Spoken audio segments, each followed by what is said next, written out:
PCOS का मसला आजकल 80% जो पाकिस्तानी वुमेन्स हैं वो उससे दो चार हैं। उसकी क्या वजूहात हैं? हमारी डाइट में कौन से ऐसे फूड हैं जिसकी वजह से हमें हार्मोनल इम्बैलेंस का सामना करना पड़ रहा है?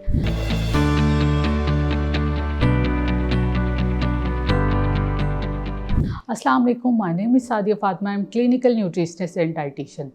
आज मैं आपके साथ बात करने वाली हूँ पीसीओएस के बारे में। ये स्पेशली उन ख़वातीन के लिए है जिनको हार्मोनल इम्बैलेंस के इश्यूज़ हैं। पीसीओएस का इशू है कि कौन से ऐसे फूड वो अपनी डाइट में ऐड करें जो उनको हेल्प करेगा, कौन से ऐसे सप्लीमेंट्स जो हैं उनके लिए फ़ायदेमंद हो सकते हैं। अगर हम पीसीओएस की बात करें तो इसमें इंसुलिन रेजिस्टेंस हो जाती है, जस्ट लाइक डायबिटीज़। इसमें भी हम अगर हाई शुगर वाले फूड लेंगे तो वो हमारी कंडीशन के लिए ठीक नहीं होंगे।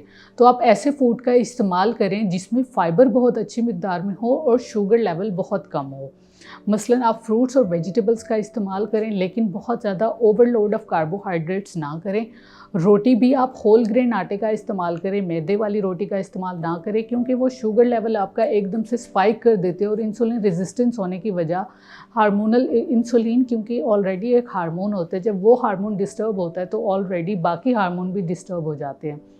और बहुत ही प्रोसेस फूड का इस्तेमाल ना करें, क्योंकि उनमें वो ऐसे एडिटिव्स ऐड करते हैं जो कि मेल हार्मोन को बहुत ज़्यादा बढ़ा देते हैं, जैसा कि एंड्रोजन लेवल, क्योंकि वो हमारी बॉडी में ऑलरेडी इंक्रीज़ होता है।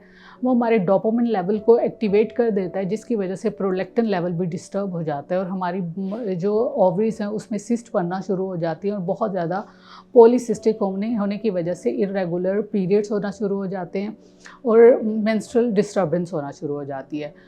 लगता है बाजार के खाने बहुत खाते हो। जी डॉक्टर साहब, मैं ये मेडिसिन प्रिस्क्राइब कर रहा हूँ, वो आप ले लें। अब कोई भी मसला हो तो मरहम से डॉक्टर की ऑनलाइन कंसल्टेशन बुक करो, क्योंकि डॉक्टर से बात होगी अब घर पर। तो इसमें कुछ हेल्दी फूड्स के बारे में भी आपने ख्याल रखना है कि अनहेल्दी फूड ना ऐड करें, फाइबर रिच फूड का इस्तेमाल करें और कुछ सप्लीमेंट्स का ख़ास ख्याल रखें। मसलन पीसीओएस के पेशेंट को अक्सर चिड़चिड़ापन होता है, पीएमएस के सिम्टम आना शुरू हो जाते हैं वो जब भी उनके पीरियड्स की डेट्स जो है वो करीब आती है।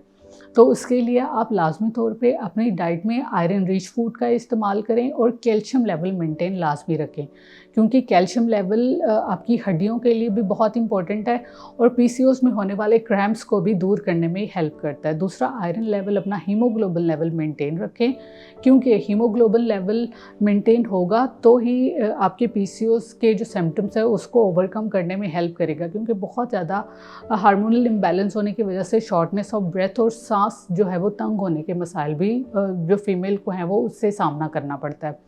और दूसरा, अपने विटामिन डी का इस्तेमाल लाजमी करें। इन 3 सप्लीमेंट्स का इस्तेमाल करेंगे तो आप देखेंगे कि आपके पीसीओएस की कंडीशन में भी जो है वो फ़र्क नज़र आएगा और उसके अलावा आपका मूड भी दुरुस्त होगा, स्किन के मसाइल, ये सब मसाइल हल करने में भी आपकी मदद करेगा। तो इन 3 सप्लीमेंट्स को अगर आप पीसीओएस पेशेंट हैं तो लाजमी ऐड करें। मतलब अगर अपना कैल्शियम लेवल, अपना आयरन लेवल और विटामिन डी लेवल ज़रूर चेक करवाएं और इसके सप्लीमेंट्स अपनी डाइट में ज़रूर शामिल करें। Thank you so much.